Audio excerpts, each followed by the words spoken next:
지난주부터 신앙 고백의 중요성에 대해서 생각하고 있습니다. 오늘 우리가 읽은 이 본문은 대표적인 신앙 고백을 소개하고 있습니다. 13절부터 한 절 한 절 그 뜻이 무엇인가를 상고하겠습니다. 예수께서 가이사랴 빌립보 지방에 이르러 제자들에게 물으셨습니다. 가이사랴 빌립보는 이스라엘의 북쪽에 있는 갈릴리 호수에서도 한참을 북쪽으로 더 올라가는 곳에 있습니다. 예수님께서는 지금 이스라엘 지역을 벗어나신 것입니다. 대단히 이례적인 일입니다. 성경에서 이 가이사랴 빌립보라는 명칭은 바로 이곳 마태복음 16장 13절에 한 번 나옵니다. 물론 마가복음 8장의 병행구에서 또 한 번 나와서 단 2번밖에 나오지 않습니다. 이곳으로, 이 먼 곳으로 이스라엘 지역을 굳이 벗어나서 가신 이유는 아마도 제자들의 훈련을 위한 것으로 보입니다. 즉, 이 제자들의 신앙 고백을 받으시고 자기 자신이 누구인가에 대해서 본격적으로 가르치시기 위함일 것입니다. 이것이 예수님의 사역에서 가장 결정적으로 중요한 일이 되어서, 그래, 이 마태복음뿐 아니라 다음 마가복음을 전체로 보면 이 가이사랴 빌립보로 가는 길과 그 이후로 예루살렘으로 가는 길, 이 두 가지 길로 예수님의 사역을 요약할 수 있을 정도입니다. 가이사랴 빌립보로 가는 길은 그만큼 예수님께 중요한 길이었습니다. 사람들이 이 인자를 누구라 하느냐 물으시니까 제자들이 대답합니다. 어떤 사람들은 세례 요한, 어떤 사람들은 엘리야, 어떤 사람들은 예레미야나 선지자로 말한다고 합니다. 예수님은 그 사람들의 생각에 대해서 일체의 관심을 보이시지 않습니다. 그냥 듣고 지나치십니다. 예레미야는 우리가 아는 대로 이스라엘이 남유다가 멸망할 때 회개와 심판을 전한 선지자이고, 엘리야는 말라기 맨 마지막에 구약 계시가 그칠 때에 예언된 선지자로서 다시 오실 그분의 선구자로 묘사된 사람입니다. 그러니까 지금 세례 요한은 이 예수님이 제자들에게 말씀을 물으실 때 이미 목배임을 당해서 죽었습니다. 그런데 그 죽은 세례 요한이 환생했다고, 그 사람이 저분이라고 사람들은 생각하기도 하고, 혹은 구약시대 때 예언했던 그 엘리야라고 생각하기도 하고, 회개와 심판을 전했던 엘리야의 환생이라고 생각하기도 합니다. 이렇게 사람들의 생각은 약간은 미신적이면서 결정적인 부족은 예수님을 메시아의 선구자 정도로 생각하고 있는 것입니다. 이에 대해서 예수님은 아무런 반응을 보이시지 않습니다. 그 다음 중요한 말씀을 물으십니다. 15절입니다. 너희는 나를 누구라 하느냐? 이 질문이 우리 인생에서와 이 제자들에게 가장 결정적으로 중요한 질문이 아닐 수 없습니다. 교회에 들어오는 사람이라면 누구나 이 질문에 대답을 해야 합니다. 예수님의 질문을 받습니다. 너는 나를 누구라고 하느냐? 그럴 때 예수님께 대답해야 할 것입니다. 주님께서는 그 대답을 반드시 듣고자 하십니다. 신앙 고백은 사람 앞에서 하는 것이 아니고 너는 나를 누구라 하느냐 하시는 주님 앞에서 주님께 하는 것입니다. 이에 베드로가 바른 신앙 고백을 합니다. 주는 그리스도시요 살아계신 하나님의 아들이시니이다. 주님께서 원하고 원하셨던 바른 신앙 고백을 들으셨습니다.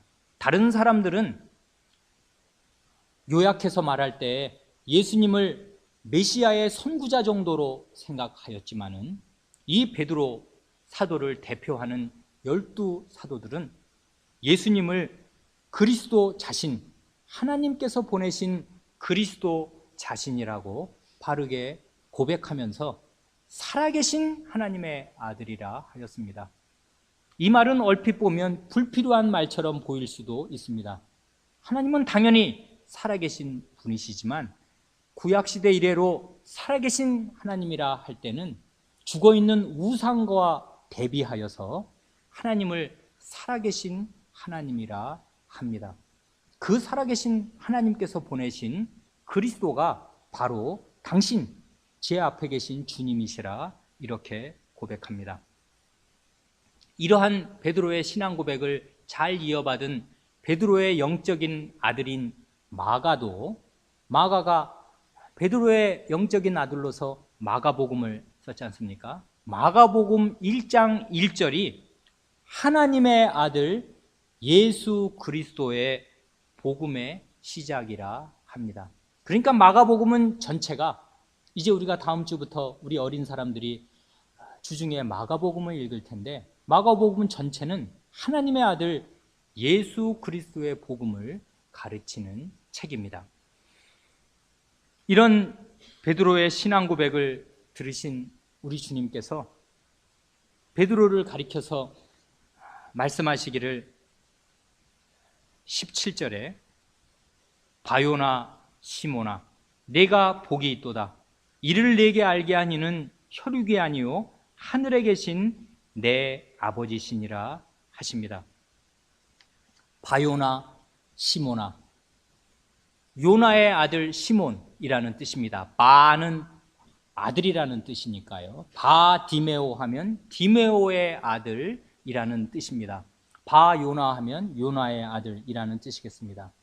하필이면 그 아버지의 이름을 가리켜서 그냥 시모나 하지 않으시고 요나의 아들 시모나 이렇게 말씀하십니다.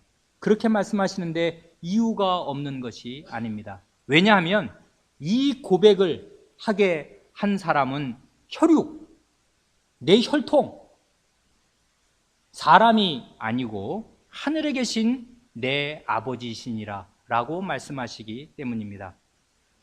아버지한테 신앙교육을 어려서부터 잘 받아서 베드로가 이런 고백을 하게 된 것이 아니라 그 말씀입니다. 하나님의 도우심이 없이 사람의 눈만으로는 예수님이 누구신가를 볼 수 있는 사람이 없습니다. 이 땅의 아버지가 아니라 하늘에 계신 하나님께서 직접 도와주시지 않으면 아무라도 예수님을 바르게 알 수가 없습니다. 참된 신앙 고백, 예수님께서 받으실 만한 그리고 복되다 인정하실 만한 신앙 고백을 하도록 그 신앙 고백에 이르게 하여 주시는 분은 오직 하늘에 계신 하나님 한 분뿐입니다.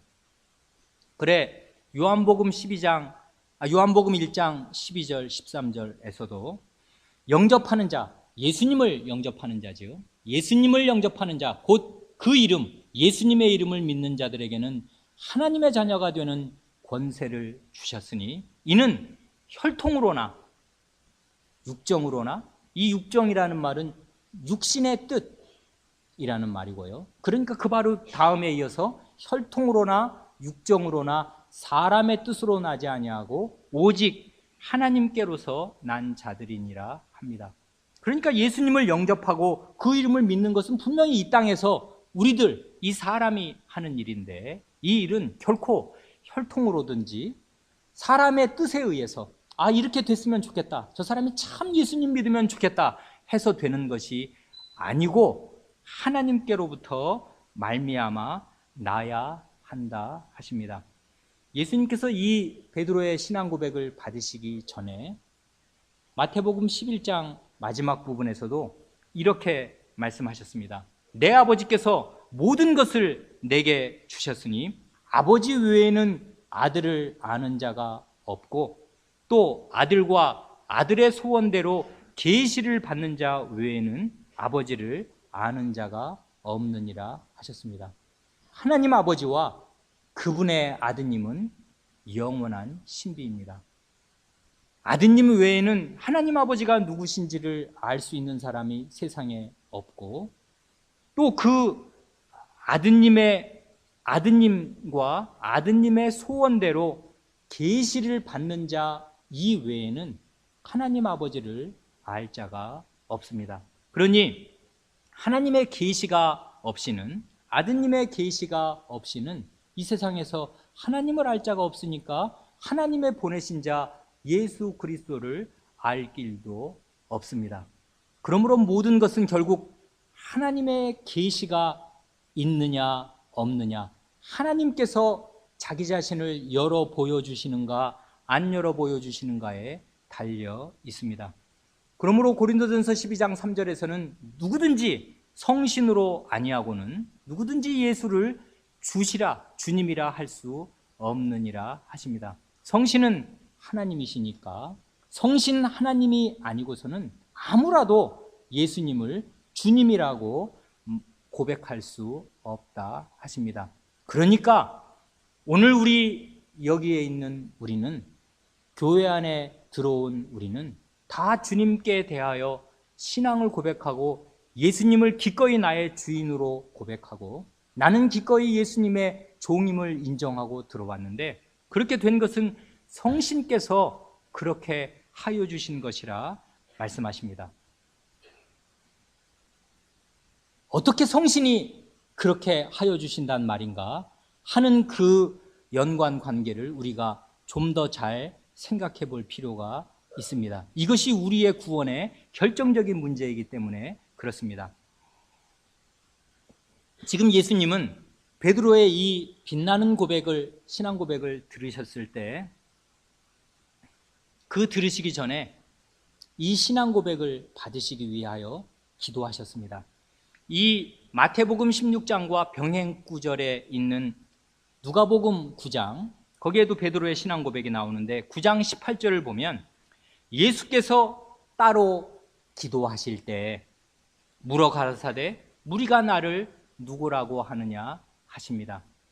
이것이 우연히 된 일이 결코 아닙니다. 주님께서 그러니까 가이사랴 빌립보에 가셔서 따로 기도하셨습니다.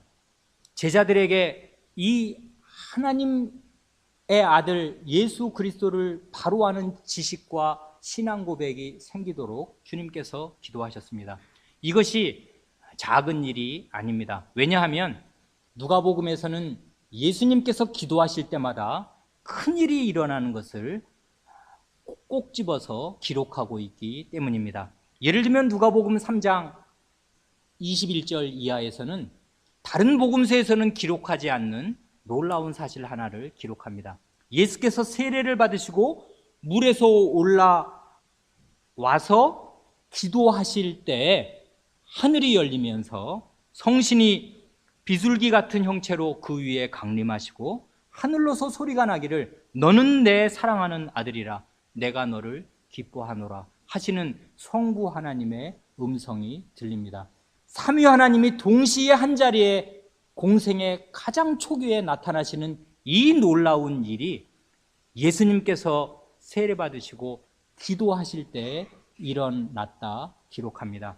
그런가 하면 이 누가복음 18장에서도 기도하실 때에 베드로의 신앙 고백이 있습니다. 조금 더 내려가면 9장 29절 보면 예수님께서 기도하실 때에 그 용모가 변하시고 그 옷이 휘어져 광채가 나서 하나님의 아드님의 영광을 유감없이 발휘하시고 가까이 한 제자들에게 자기 영광을 다 보여주시는 일이 나오는데, 그때에도 기도하실 때 하는 표현이 있습니다. 누가는 그 사실을 놓치지 않고 기록하면서 주님께서는 허투루 기도하시는 분이 아니고 주님이 기도하실 때는 성삼위의 하나님께서 역사하시는 대단히 큰 일이 일어난다는 사실을 그때그때 기록하는 중에 이렇게 말씀하니까 주님께서는 이 신앙 고백을 받기 위해서 기도하신 것이 틀림이 없고,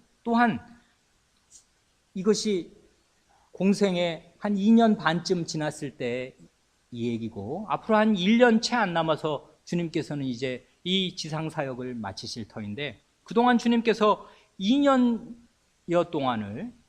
반 동안을 제자들을 열심히 가르치시고 많은 표적과 기사를 행하신 일이 또한 있습니다.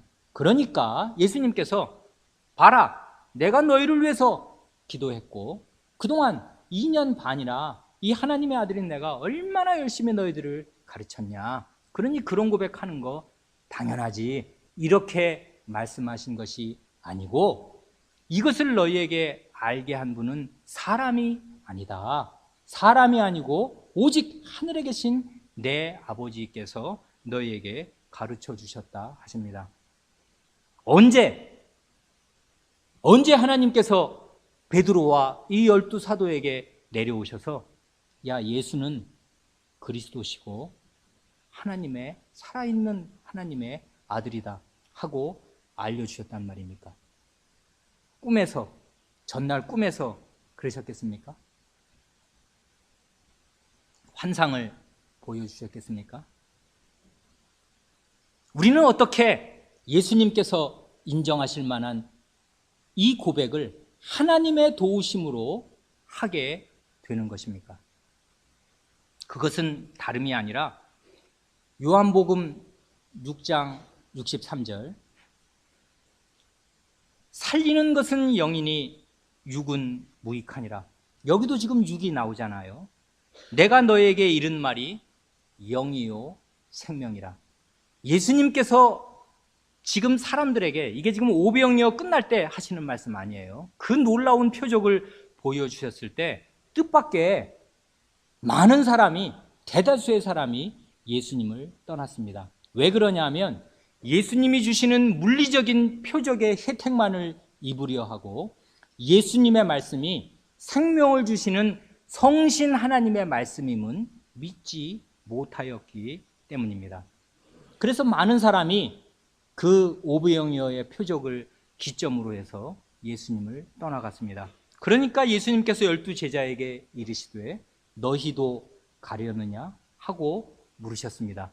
신앙 고백을 물으시는 것과 똑같습니다. 많은 사람이 다 물러가는데 너희도 갈 것인가 물으셨을 때 시몬 베드로가 그때도 대답하기를 주여 영생의 말씀이 계심에 우리가 누이게로 가오리이까. 우리가 주는 하나님의 거룩하신 자신 줄 믿고 알았사옵나이다 하고 고백합니다. 이것이 마태, 마가, 누가, 요한에 나오는 이 베드로의 신앙 고백과 달리 요한복음에는 이 가이사랴 빌립보 신앙 고백이 기록되어 있지 않은데, 이것이 그 가이사랴에서 한 베드로의 신앙 고백과 똑같은 내용의 신앙 고백이겠습니다. 왜냐하면 주님의 말씀이 성신의 말씀이고 주님의 말씀이 하나님의 말씀이니까 영생의 말씀이 주님께 계시는데 우리가 어디로 가겠습니까? 하고 고백하였기 때문입니다. 우리가 지난번 강설에서 오늘 우리가 어떻게 하늘에 계신 그리스도의 음성을 듣고 믿는가를 이야기하였습니다. 주님께서 보내시지 않으면 어떻게 전파하며, 전파하는 사람이 없이 주님의 말씀을 어떻게 들으며, 듣지도 못했는데 어떻게 믿으며, 믿지도 못했는데 어떻게 고백하느냐. 결국 주님이 보내셔서 주님의 말씀을 넣어주셔야 하는데 주님이 보내시는 사람과 주님이 동일시 되기 때문에 주님이 보내시는 그 사람이 전하는 말씀을 주님의 말씀으로 믿으면 그것이 정말 주님의 말씀으로 기능하여서 주님의 말씀을 듣는 것이고 하늘에 계신 하나님의 도우심을 입어서 믿음을 가지게 되는 것입니다. 그래서 지난번에 에베소서 2장 17절 또 오셔서 가까이 먼 데 있는 너희에게 평안을 전하고 가까운 데 있는 자들에게 평안을 전하셨다 하는 말씀의 뜻을 생각하였습니다. 그와 똑같은 말씀이 사도행전 26장 22절로 23절에 나옵니다. 이 말씀은 바울 사도가 로마 총독 베스도와 아그리빠 왕 앞에서 죄수의 신분으로 이미 감옥에 갇혀서 죄수의 신분으로 하는 말씀입니다. 이렇게 말합니다. 하나님의 도우심을 받아 내가 오늘까지 서서 높고 낮은 사람 앞에서 증거하는 것은 선지자들과 모세가 반드시 되리라고 말한 것밖에 없으니, 여기까지 보면 내가 이제까지 사람들 앞에 증언하는 것은 딱 한 가지인데, 구약 성경 모세와 선지자들이 반드시 이 일이 일어나야 될 거다라고 말한 거, 그거 얘기한 것밖에 없다. 나는 이단을 전파한 것이 아니고 구약 성경에서 반드시 되리라고 말한 그 얘기를 증언한 것뿐이다. 그 다음이 중요한데 23절에 구약 성경에서 반드시 되리라고 말한 내용이 뭔가 하면 곧 그리스도가 고난을 받으실 것과 죽은 자 가운데서 먼저 다시 살아나사 이스라엘과 이방인들에게 빛을 선전하시리라 함이니이다. 구약 성경이 뭘 예언했냐면 그리스도의 고난과 부활과, 이건 다 우리가 아는 얘기죠. 그 다음이 중요한데 이스라엘과 이방인에게 빛을 선전하실 것, 이것을 구약 성경이 예언했다. 반드시 되리라고 말했다 합니다. 그리스도께서 부활하신 다음에 소수의 이스라엘 사람들, 최대한 500명의 사람들에게는 자기의 부활한 모습을 보이시고 빛을 선전하신 일이 있습니다. 많은 언제 그리스도께서 이방인에게 빛을 선전하셨단 말입니까? 언제 부활하셔서 승천하신 그리스도께서 이방인들에게 빛을 나타내셨단 말입니까? 하늘에서 언제 내려오셔서 이방인들에게 복음을 전하셨단 말입니까? 그런데 이 일이 반드시 되리라고 구약 성경에 기록되어 있다 하는 것입니다. 누가 그렇게 하였습니까? 그리스도의 보내신 사도들이 이방인에게 복음을 전한 그때가 바로 그리스도께서 이스라엘과 이방인에게 빛을 선전하시는, 빛을 선언하시는 바로 그 시간입니다. 그러니까 성경은 하나님께서 예수님을 보내신다는 것과 예수님이 자기의 사도들을 보내신다는 것, 말씀 전하실 자를 보내신다는 것, 이 사실을 똑같이 다루고 보내시는 분과 보내심을 받은 사람을 동일시합니다. 왕의 사자는 왕명을 전하는 것이니까 왕의 사자가 가는 것이 곧 왕이 가는 것과 구분되지 않습니다. 그러니까 여기에서 우리가 오늘날 어떻게 하나님의 도우심으로 예수 그리스도께서 받으실 만한 신앙 고백을 하게 되는 것인가를 알게 됩니다. 그리스도께서 보내시는 그 사람의 입에서 그리스도의 말씀을 들으면 그것이 바로 그리스도께서 그 사람에게 빛을 비추시는 그 시간이고 그리스도께서 그 사람에게 오신 그 시간입니다. 정당한 소명을 받아서 강설을 하는 그 시간이 그리스도께서 교우 여러분들에게 찾아오시는 그 시간입니다. 18절에 이제 그리스도께서 이런 말씀을 하십니다. 또 내가 네게 이르노니 너는 베드로라. 내가 이 반석 위에 내 교회를 세우리니 음부의 권세가 이기지 못하리라. 너는 베드로라. 이 말은 이 헬라어 원문으로 읽으면 앞에 베드로의 고백과 정확히 대칭되는 말입니다. 앞에 베드로의 고백은 주는 그리스도시여 할 때 주라는 말이 너라는 말이거든요. 당신이라는 말이거든요. 주님, 우리말로는 어른을 대해서 당신은 이렇게 말할 수가 없지 않습니까? 그러니까 번역을 할 때 이렇게 주라고 번역을 한 것이고 굳이 영어로 한다면 베드로는 이렇게 고백한 것입니다. You are the Christ. 이렇게 고백한 것인데 그 말을 그대로 받아서 예수님께서 이제는 You are Peter 이렇게 말하는 것입니다. 당신이 그리스도십니다 하니까 그 베드로의 고백을 받으신 우리 주님께서 그래? 내가 나를 그리스도로 고백하였기 때문에 너는 반석이다. 너는 베드로다. 베드로의 신앙 고백이 그의 반석됨의 원천이라 하고 말씀하십니다. 이 반석 위에, 이 베드로 위에 하나님께서, 예수 그리스도께서 내 교회를 세우리라 하십니다. 사도는 교회의 터입니다. 구약의 이스라엘을 대체하는 새 이스라엘의 족장들입니다.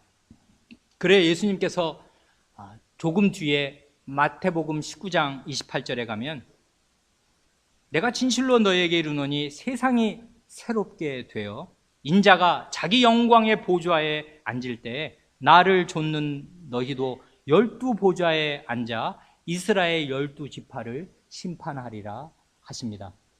구약에 12지파가 있고 12족장이 있듯이 이제 구약의 이스라엘, 하나님의 아들을 버린 구약의 이스라엘을 대체하는 새 이스라엘을 예수님께서 세우실 때 이 12사도를 12족장의 반열에 세우셔서 그 위에 새 이스라엘을 세우십니다. 그래 맨 마지막에 요한계시록 21장 14절에 가면 새 하나님의 나라, 새 하늘과 새 땅에서 내려오는 하나님의 나라가 이 하늘에서 내려오는데 그 새 예루살렘 성을 가리켜서 그 성의 성곽은 12기초석이 있고 그 위에 어린 양의 12사도, 12사도의 12이름이 있더라 합니다.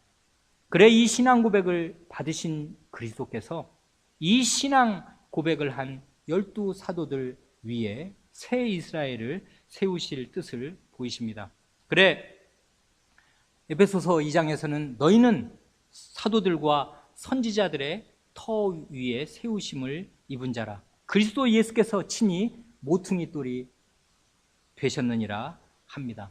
그러니까 이스라엘에는 지하실은 없잖아요. 예전엔 지하실을 안 파잖아요. 그러니까 건물을 지으려면 땅을 이렇게 평평하게 골라놓고 주로 거기에다가 큰 돌을 이렇게 평평한 돌을 땅에 박아놓고 그 위에 기둥을 세우고 지붕을 덮으면 그게 집이 되는 거 아니에요. 그러니까 요즘에도 우리나라의 어디 절터에 가보면 그 절은 폐사지, 절은 무너졌는데 그 밑에 바닥에 보면은 동그란 돌들이, 평평한 돌들이 다듬어져서 이 땅 위에 이렇게 열을 지어서 박혀 있는 것을 보게 됩니다. 기둥이 설 자리들이죠. 그러니까 이 터를 이 사도들과 선지자들로 이 교회의 터를 삼으셔서 그 위에 새로운 하나님의 나라, 구약의 이스라엘을 대체하는 새로운 이스라엘을 세우실 것입니다.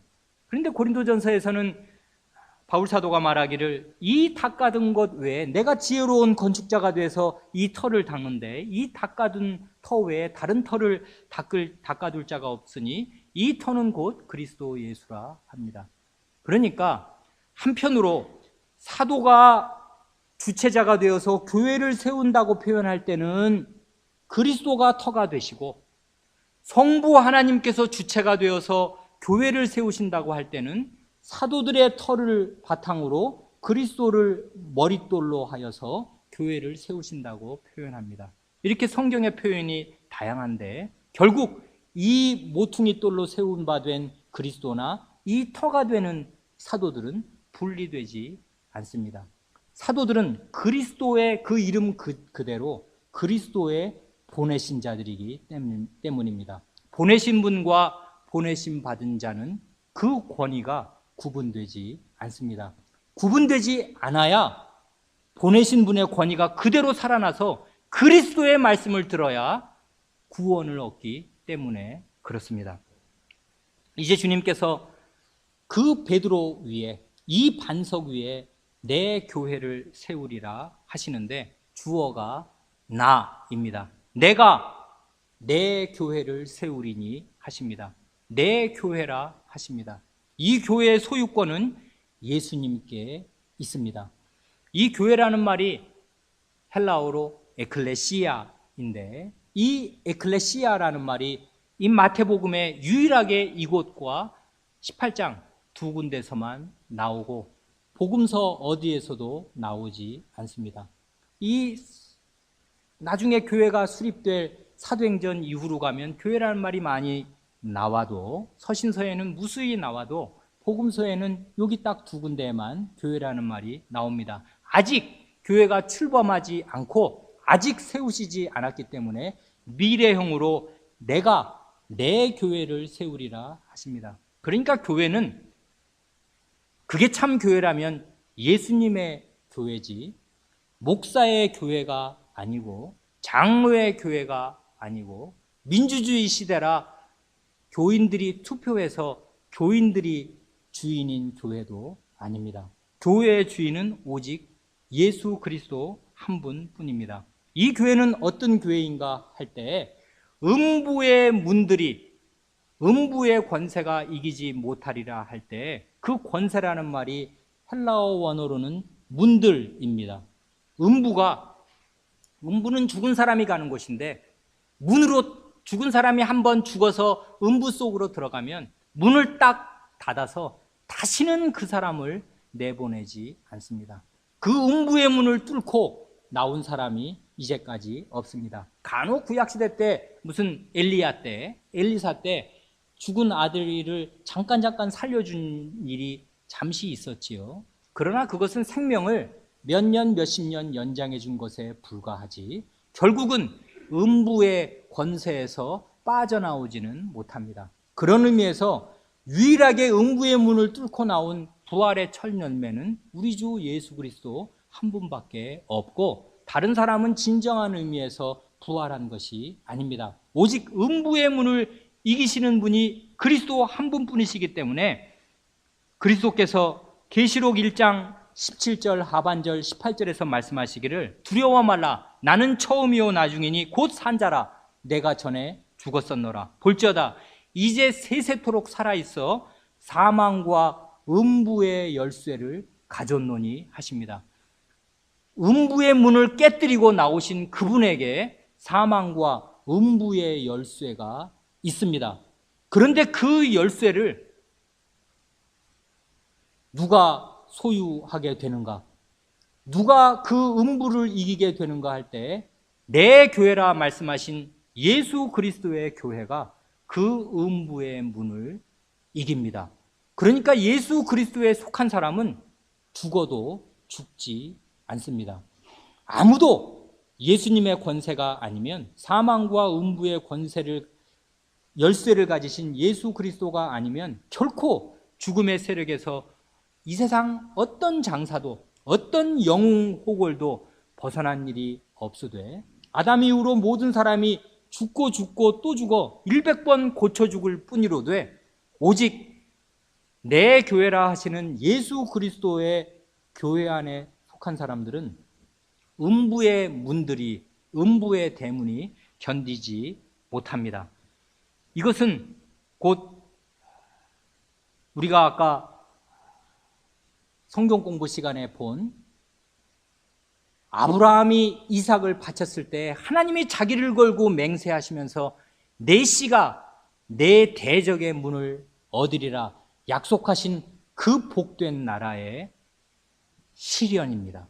그 복된 나라가 이제 예수 그리스도께서 내 교회를 세우실 때 과연 대적의 문을 얻어서, 가장 큰 원수는 사람에게 죽음 아닙니까? 죽으면 다 모든 것이 썩고 무로 돌아가고 생전에 이룬 모든 것이 다 소멸되어 버리는데, 그 죽음의 문, 원수의 문, 대적의 문을 이 교회, 대적의 문이 이 교회를 견디지 못할 것입니다.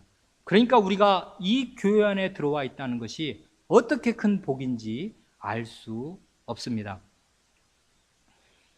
그래, 이제 그리스도께서 내가 이 신앙 고백을 듣고 이 베드로 반석 위에 내 교회를 세우겠다 하시니까 그런 신앙 고백을 한 이 신앙 고백이 얼마나 중요한 고백인지 알 수가 없습니다.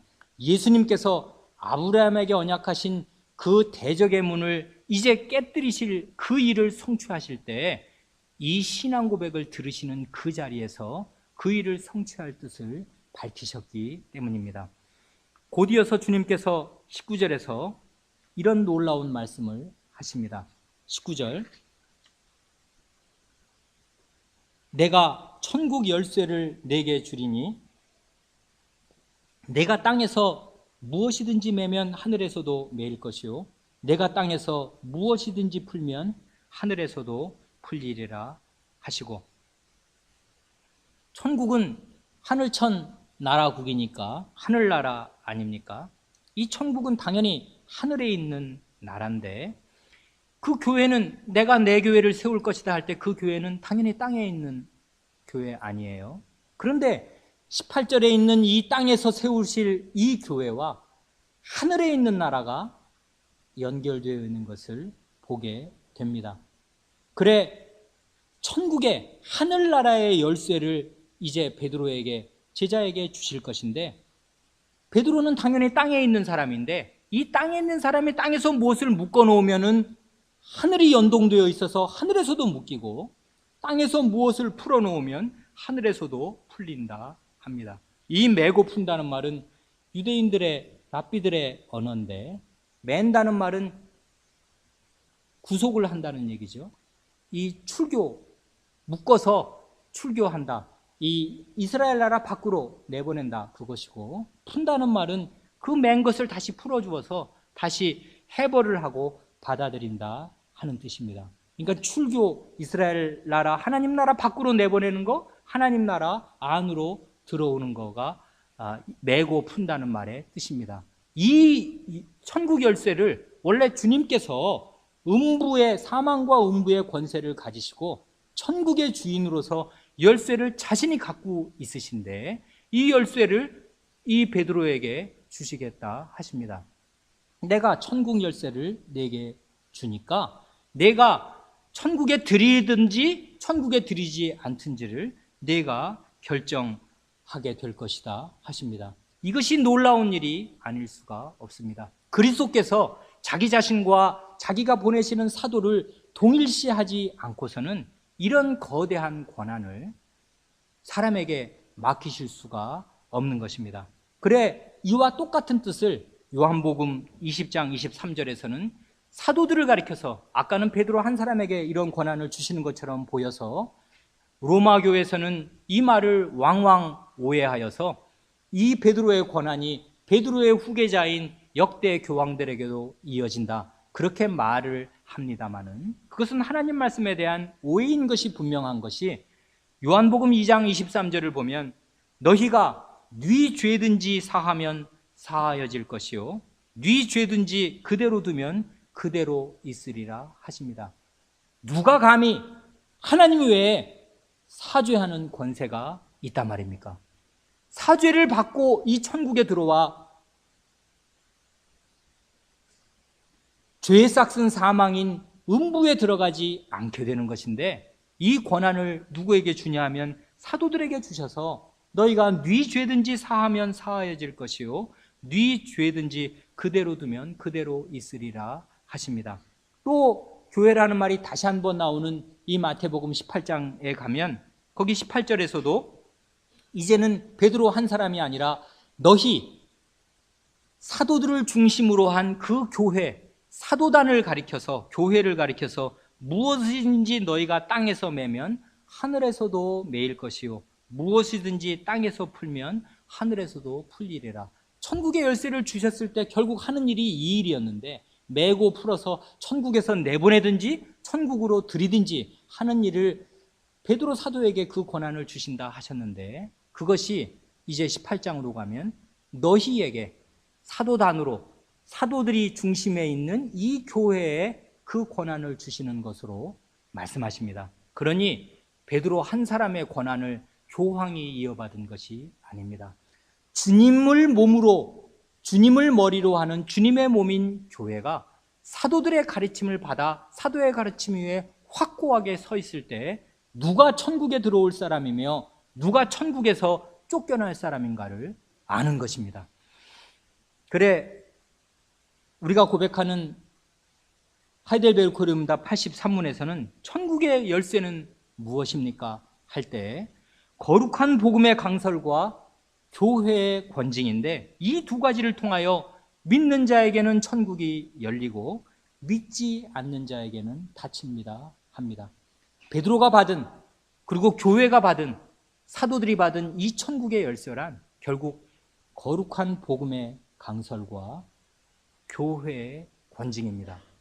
강설과 권징은 하나입니다. 말씀에 순종하지 않는 자를 쫓아내는 것이고, 말씀에 순종하면 죄 사함을 그리스도의 이름으로 선언하면 하늘에서도 그 사람을 받아주어서 그 사람의 신앙 고백이 삼위 하나님 앞에 유효하게 되는 것이고, 그때 그 사람은 음부의 문을 뚫고 나와서 죽어도 죽지 않는 것이고, 그래서 믿음으로 신자는 살 힘도 얻는 것이고 믿음으로 죽을 힘도 얻는 것입니다.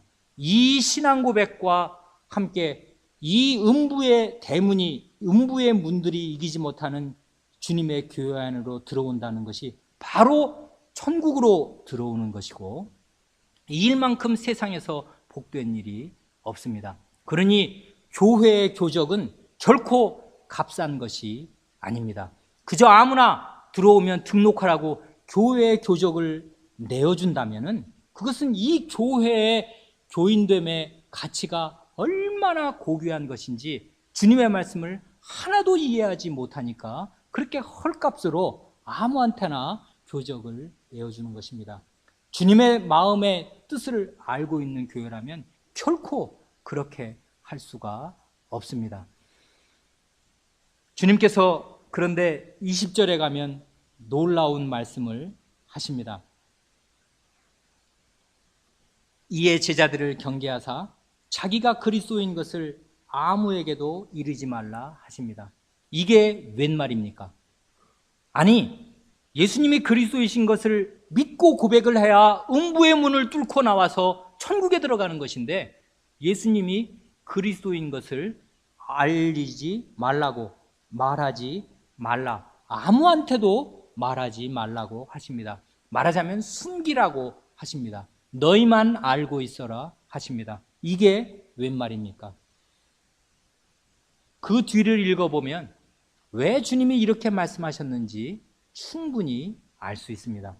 이때로부터 예수 그리스도께서 자기가 예루살렘에 올라가 장로들과 대제사장들과 서기관들에게 많은 고난을 받고 죽임을 당하고 제3일에 살아나야 할 것을 제자들에게 비로소 가르치시니, 베드로가 예수를 붙들고 가나여 가로되 주여 그리 마옵소서, 이 일이 결코 주에게 미치지 아니하리이다.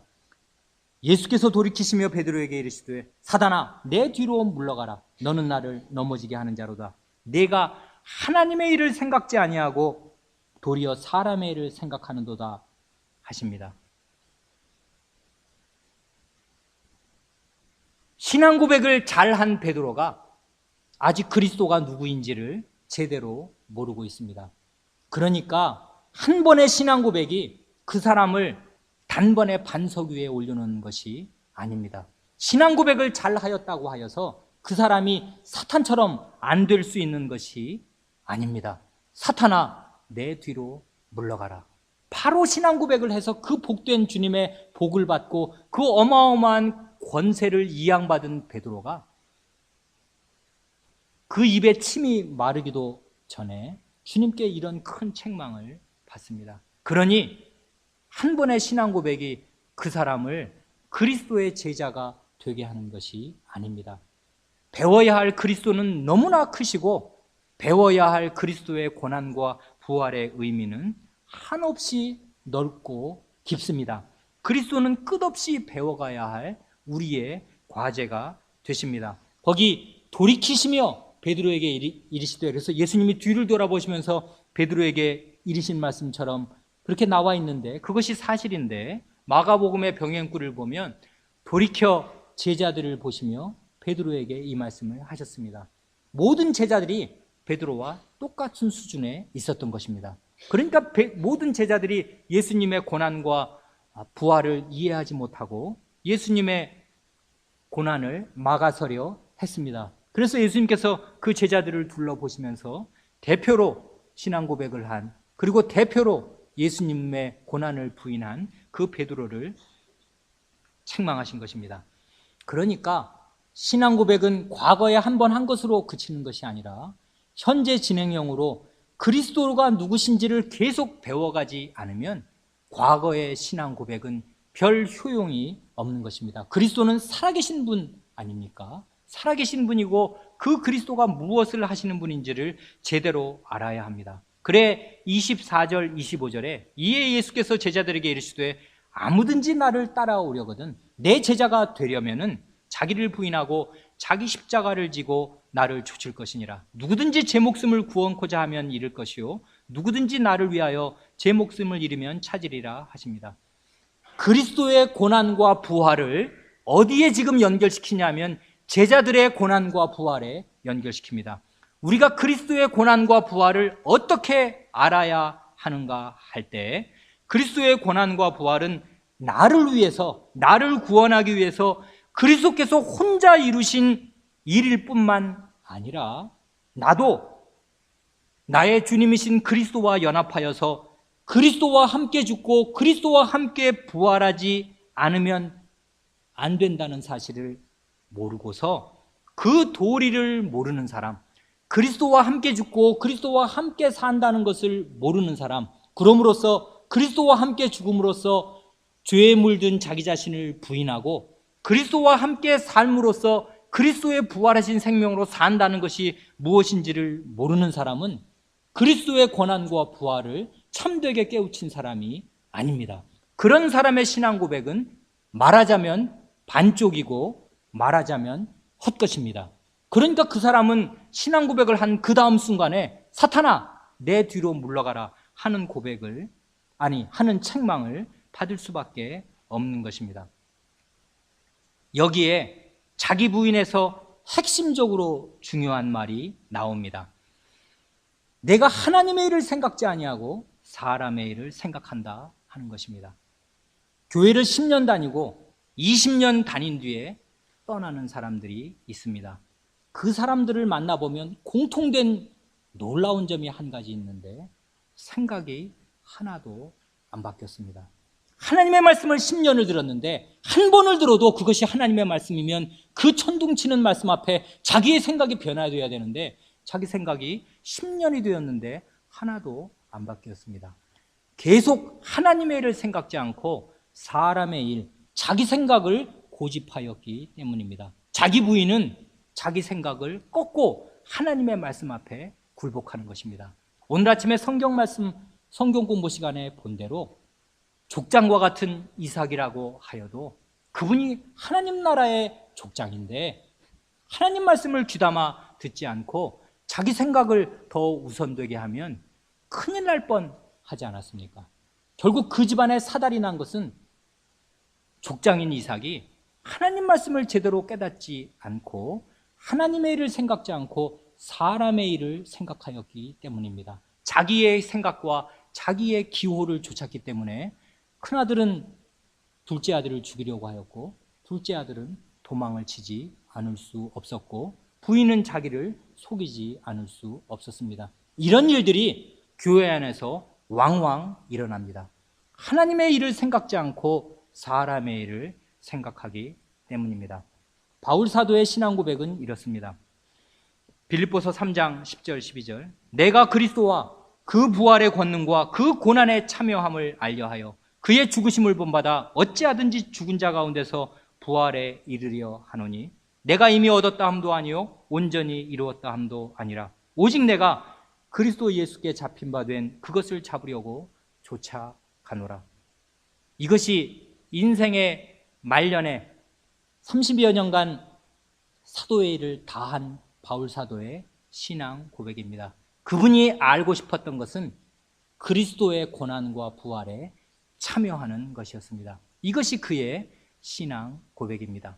이것이 우리의 신앙 고백이 되어야 할 것입니다. 기도하겠습니다.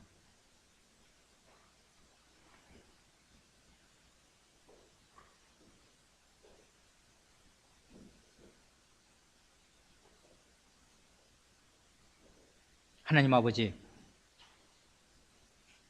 교회 안에 들어온 저희는 다 예수 그리스도를 하나님의 아들, 저희의 구원자요 메시아로 고백하오니 이 고백의 뜻이 무엇인지 저희에게 더욱 가르쳐 주시기를 간구하옵니다. 그리스도가 누구신지, 그리스도의 고난과 부활의 참뜻이 무엇인지 가르쳐 주시고, 그리스도가 혼자서 죽으시고 부활하신 것이 아니요 저희의 그리스도로서 죽으시고 부활하셨으므로 그리스도의 몸인 저희도 그리스도와 함께 죽고 함께 부활한 이 도리를 깨우치게 하여 주시옵소서. 그리하여 저희가 죽음의 권세를 이기고서 하나님 나라 백성으로 사는 그 도리를 알게 하여 주시옵소서. 우리 구주 예수님의 이름으로 기도하옵니다. 아멘.